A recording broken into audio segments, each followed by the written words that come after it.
Thank you very much. It's a great honor to be with the Crown Prince of Bahrain.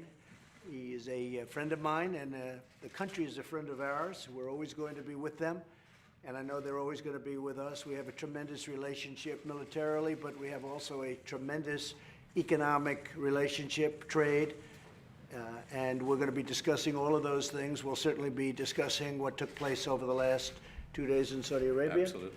And we'll be discussing the Middle East. But our relationship has never been stronger than it is right now, and I think that is largely based on the relationship that we have. So I look forward to having our discussion. Thank you, Mr. President. It's a great pleasure to be here. Please. Like to say something? Well, I would like to say thank the President for receiving me and my delegation here today. I'm here to convey the greetings of His Majesty and the people of Bahrain to strengthen the relationship, which is based on shared values, where they overlap, and ideals. We primarily, as the President said, are going to focus on discussions related to security enhancement and trade enhancement. We signed today an agreement to purchase to purchase our first Patriot missile battery systems, and it couldn't have come at a better time. Good timing. Absolutely. And we seek to strengthen America's ability to trade with the world, and we have some concrete ideas on how we can do that. Well, thank you very much. Thank you, Mr. I look forward to the President. day and spending time with you. And thank you all very much. I'll be doing a news conference outside in a little while, just prior to the trip. We're going to New Mexico and to other places for 2.5 days, and many of you will be with us, and I look forward to that. But in particular, I look forward to our meeting. Thank you. Thank you very much. Mr. President, how is Iran's aggression? Thank you. Mr. President, have you seen evidence, proof that Iran was behind the attack? Well, it's looking that way. We'll have some pretty good, we're having some very strong studies done, but it's certainly looking that way at this moment, and we'll let you know. As soon as we find out definitively, we'll let you know, but it does look that way. Mr. President, do you want war with Iran? Do I want war? I don't want war with anybody. I'm somebody that would like not to have war. We have the strongest military in the world. We've spent more than $1.5 trillion in the last short period of time on our military. Nobody's even come close. We have the best equipment in the world. We have the best missiles, and as you say, you just bought the Patriot system. There's nothing even close. No, I don't want war with anybody, but we're prepared more than anybody. 2.5 years ago, I will tell you, it was not the same thing. And with what we've done, we've totally rebuilt our military in so many different ways, but we've rebuilt it, and there's nobody that has the F-35. We have the best fighter jets, the best rockets, the best missiles, the best equipment. But with all of that being said, we'd certainly like to avoid it. What are the options, Mr. President? What are the options if not a military? Well, we have a lot of options, but I'm not looking at options right now. We want to find definitively who did this. We're dealing with Saudi Arabia. We're dealing with the Crown Prince and so many other of your neighbors.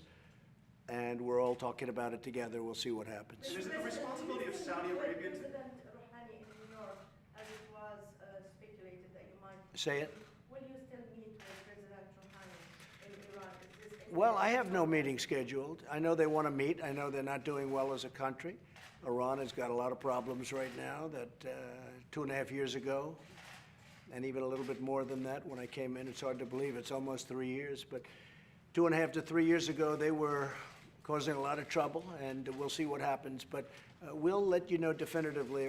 As you know, there are ways to see definitively where they came from, and we have all of those ways, and that's being checked out right now. Are you still willing to meet with the Iranians without preconditions? Well, you know, there were always conditions, because the conditions, if you look at it, the sanctions are not going to be taken off. So if the sanctions, that's a condition. So, you know, that's why the press misreported it. The biggest thing you can talk about are the sanctions, and the sanctions are massive. There's never been sanctions put on a country like that, and I think they have a tremendous future, but not the way they're behaving. We'll see what happens in terms of this attack.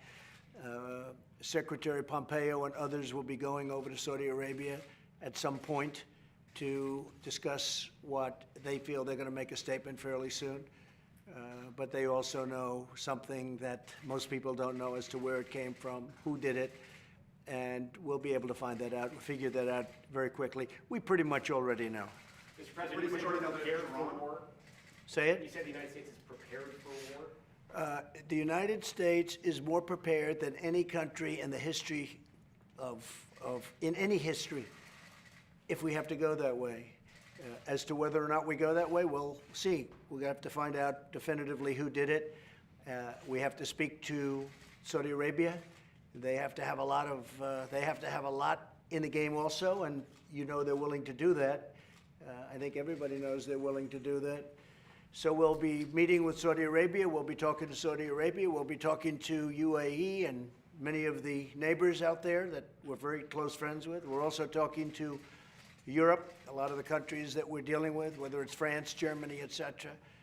Talking to a lot of different folks, and we're figuring out what they think.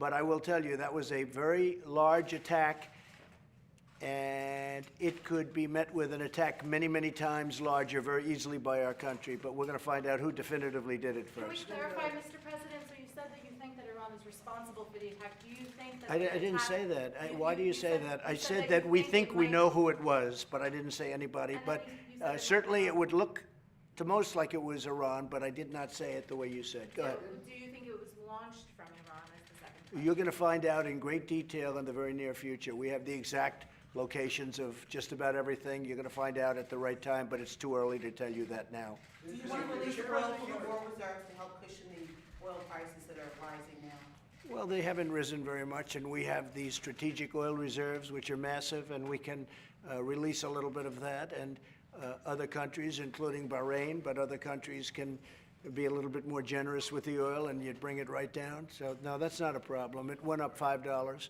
and that is not a problem. Mr. President, And you have to remember, we're now the largest producer of oil and gas in the world. So a lot of people in the old days, and this happened over the last very short period of time, we're number one in the world by far. Yes, you right? are, sir. By far. So I never want to be benefited that way. But the fact is, there are those that say we benefit. I don't view that as a benefit, but we are certainly, we take in more money than anybody else from energy, not even close. Mr. President, do you still think it's the responsibility of the Saudis to defend themselves? Oh, I think it is certainly the responsibility of them to do a big deal of their defense, certainly. I also think it's the responsibility of the Saudis to, if somebody like us, which are the ones, are going to help them, I know that monetarily will be very much involved in paying for that. This is something that's much different than other presidents would mention, John, but the fact is that the Saudis are going to have a lot of involvement in this if we decide to do something. They'll be very much involved, and that includes payment, and they understand that fully. But they're going to be, look, they're very upset, they're very angry. They know pretty much what we know. They know pretty much where they came from, and we're looking for the final checkpoints, and I think you won't be surprised to see who did it. Mr. President, will you discuss the Israeli-Palestinian peace plan with the Crown Prince since Bahrain? We'll be discussing it, yeah, we'll be discussing Are it. you going to release it soon, before or after the Israeli election? Well, we're going to see what, I mean, it's, the election's on Tuesday, so, like tomorrow. So you have an election tomorrow, so I would think it would be afterwards, okay? But you do have an election, big election tomorrow in Israel, and that'll be a very interesting outcome. It's going to be close. It's going to be a close election. But I mean, after The chairman can invite you to North Korea that I don't want to comment on that. The relationship is very good, but I don't want to comment on Would you that. be willing to go? I just don't think it's appropriate for me to comment. Would you be willing to go to North Korea? Probably not. I don't think it's ready. I don't think we're ready for that. I would do it sometime, at some time in a later future. And depending on what happens, I'm sure he'll love coming to the United States also. But no, I don't think it's ready for that. I think we have a ways to go yet. Do you stand with the auto workers in the strike against GM? Well, I have great relationship with the auto workers. I got tremendous numbers of votes from the auto workers. I don't want General Motors to be building plants outside of this country. As you know, they built many plants in China and Mexico, and I don't like that at all. My relationship has been very powerful with the auto workers, not necessarily the top person or two, but the people that work doing automobiles. Nobody's ever brought more companies into the United States. You know, I have Japan and Germany and many countries have been bringing car companies in and opening plants and expanding plants, and big things are happening in Ohio, including with Lordstown. Very positive things are happening. We have many plants that are either being renovated or expanded or built new right now in the United States, many more than we've had for decades and decades. So nobody's been better to the auto workers than me. I'd like to see it work out, but I don't want General Motors building plants in China and Mexico. This was before my watch, and I don't think they'll be doing that. I don't think. I had meetings with Mary Barra, the head of GM, and I don't want them leaving our country. I don't want them building in China. I don't want to build them in other countries. I don't want these big, massive auto plants built in other countries. And I don't think they'll be doing that anymore. You know, General Motors makes most of its money in the United States. And it's too bad they spent billions and billions of dollars outside of the United States before I got here. One of the things very important in the USMCA, which we have to have approved for the, not only for the unions, for the auto workers, but for the farmers and for the manufacturers, for everybody. Everybody wants USMCA. It's very important, even more so now than it was 2 weeks ago. But people really want it. I'm sad to see the strike. Hopefully it's going to be a quick one. Mr. President, has diplomacy been exhausted when it comes to issues of Iran? Diplomacy, has it been exhausted? No, it's never exhausted.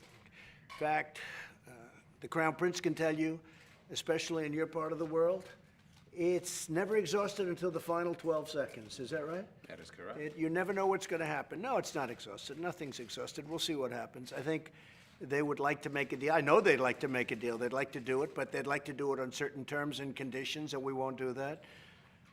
But at some point, it will work out, in my opinion. The problem was the deal that was signed by the previous administration was a disaster, which, by the way, would be expiring in a very short period of time also. So you really don't have a deal. You know, that deal was a very short-term deal. So they made a deal, but it was for a very short period of time. So that deal would be expiring very soon. Yes. Are you encouraging Israel and the Saudis to work together on this issue, particularly since they have a Always. shared I common encourage goal? everybody. I want everybody to work together. The Middle East is an interesting place. They historically have not been working together too well. But no, Israel is starting to work together with a lot of countries that you wouldn't have thought possible 2 years ago. Yes, Steve? Have you promised the Saudis that the U.S. will protect them in this case? No, I haven't. No, I haven't. I haven't promised the Saudis that. We have to sit down with the Saudis and work something out. And the Saudis want very much for us to protect them, but I say, well, we have to work. That was an attack on Saudi Arabia, and that wasn't an attack on us. But we would certainly help them. They've been a great ally. They spend $400 billion in our country over the last number of years. $400 billion. That's 1.5 million jobs. And they're not ones that, unlike some countries where they want terms. They want terms and conditions. They want to say, can we borrow the money at 0% for the next 400 years? No, no. Saudi Arabia pays cash.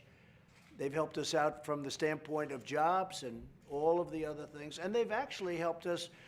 I would call and I would say, listen, our oil prices, our gasoline's too high. You got to let more go. You know that. I would call the Crown Prince and I'd say, you got to help us out. You got to get some more, and all of a sudden the oil starts flowing and the gasoline prices are down. No other president can do that. No other president was able to do that, or maybe they didn't try, but I've done it.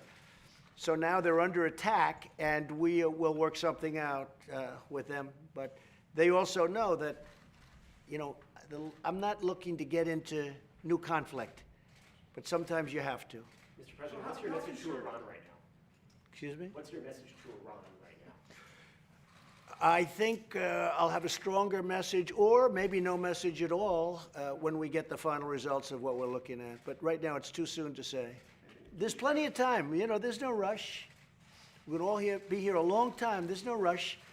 But I'll have a message, whether it's a strong message or maybe no message at all, depending on the final results. And how Can you concerned walk us are you through- about the risk of an all-out war in the Middle East? I'm not concerned at all. You don't think that we're a step closer to that? No, given what I'm Iran not. did? Personally, I'm not concerned at all. We have military power, the likes of which the world has never seen. I'm not concerned at all. I'd like to avoid it. You know, when I came here 3 years ago almost, General Mattis told me, sir, we're very low on ammunition. I said, that's a horrible thing to say. I'm not blaming him, I'm not blaming anybody, but that's what he told me. Because we were at a position where with a certain country, I won't say which one, we may have had conflict. And he said to me, sir, if you could, delay it, because we're very low on ammunition.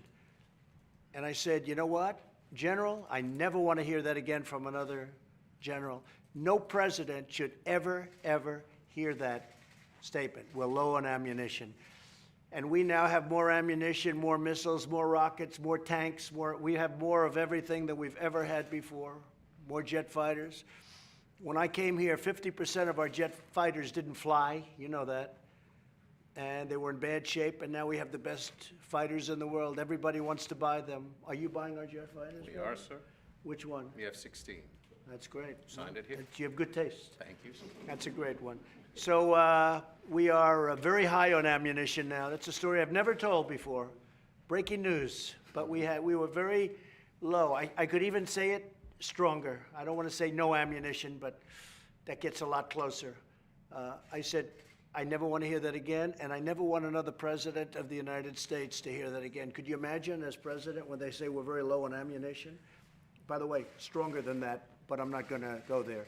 That was what I was told. And I said, I never want to be in a position like that again. And he said, could you delay, if we do something, sir, could you delay it as we fill up? And that is what I inherited from the past administration, and in all fairness to President Obama, to administrations before President Obama. That's what I got stuck with. And we fixed it, and we fixed it good. The Crown Prince understands $700 billion. The next year, $718 billion. And the next year, which is right now, we just got approved $738 billion. And that's a lot of money even for Bahrain, right? It's a lot of money, That's a sir. lot even for Bahrain. And Bahrain has a lot of money.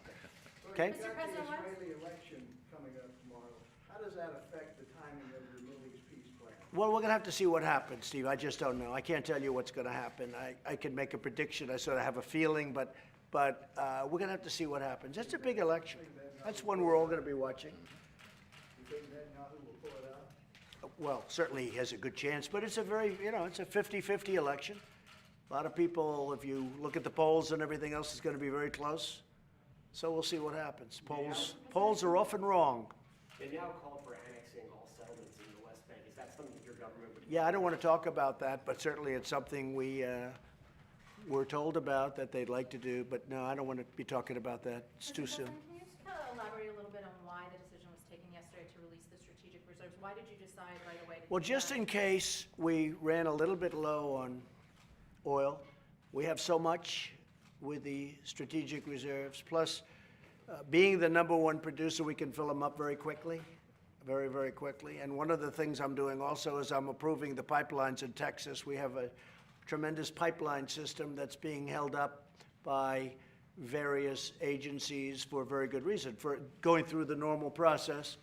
And we're going to have to avoid the normal process, because if we do that, Texas is a massive distributor, a massive producer of oil, far bigger than anybody would have even thought 5 years ago. So what I'm going to do is expedite the pipeline approvals. That will get us another 25% energy, additional energy. I know this is exactly the opposite of the Democrats. They want to have wind, solar, and I guess make-believe would be the third alternative, right? No, this is something we have to do. We have the greatest wealth in the world, and we want to be able to capitalize on it, especially when it comes to safety. Okay? Thank you all very much. Thank you. Just on one more subject, you talked about an urban agenda when you ran for president the first time. You went to Baltimore last year. Yeah. What are your plans for Baltimore and cities like Baltimore? Instead of pointing fingers, what are you trying to do to help the city rise up from the rodent-infested place that you see? Well, I think what I've done for the inner cities is more than any president has done for a long time. We've created opportunity zones. In fact, I did that with Tim Scott, who you know very well, who's, I think, a tremendous guy. It was his initiative, and he came to see me. They're having a tremendously positive impact on the inner cities, including Baltimore, including a lot of other cities that you wouldn't necessarily think. Oakland, California, is an example. We're having tremendous success in the inner cities because of the opportunity zones. Criminal justice reform, I was the one that got it. Nobody else. I mean, we had people that helped, but a group of extremely liberal Democrats came to the office and they said, we cannot get it. President Obama was unable to get it, as you know. President Bush, they were all unable to get it, and I got it. And I got it with some very conservative senators and people that wanted it to happen, and nobody else could have done it. And it's sort of interesting because they don't like mentioning my name, although I guess now people are understanding. But we got it done. We formed a coalition with some very conservative people, as you know, and some people that are very far left. And we did a thing called criminal justice reform, something that nobody thought. The Crown Prince has seen this. Nobody thought this could possibly happen. And I'm very proud of criminal justice reform. So we did that. We did the opportunity zones and a lot of other things. Our job numbers for African Americans are the best in history. You saw the new ones came out. They're even better than they were 2 months ago. Hispanic, the best in history. Asian, the best in history. Overall, they're phenomenal, the best in 51 years, and I think we'll soon be historic on that one, too. The economy's doing great, and that's the best thing I can do. Did you look at Baltimore when you flew over? Did you see? No, when I drove through, I looked at it. We flew over, but we also know you have some sections that need a lot of help. And, you know, what people don't know, I had a great meeting with Elijah Cummings in this office very early in my tenure, and it was a meeting on drug prices. And I saw him get emotional talking about drug prices, seriously emotional, and I was really impressed. He cared about it. And I would certainly be willing to meet with Elijah and other people if they'd like. But I saw the emotion and the feeling that he had for reducing drug prices. And we've worked hard, and we've actually had the first year in 51 years where prices went down, but we can get them down much further if we can get the help from Congress. So I think we're going to do much lower drug prices over the next year, and I think that if Elijah Cummings would want help, I am here. But I did see him at a moment that was actually, I thought, a very beautiful moment. I've talked about it often because I see the political rhetoric every once in a while, and I said, that's not the same guy I had in my office. That was a very caring man that wanted to see drug prices lower, and he wanted that for the community, for his community. So I look forward to working with Elijah, but I look forward to working with a lot of people. But I think opportunity zones have been tremendous for the inner cities, and criminal justice reform is something we're very proud of. Thank you all very much. Thank you very much. I don't think I have to do outside now, do I? Do I have to do outside? Can I go directly? Can I go directly to the helicopter now? I'll stop by. I'll stop by, Sam. Thank you, John.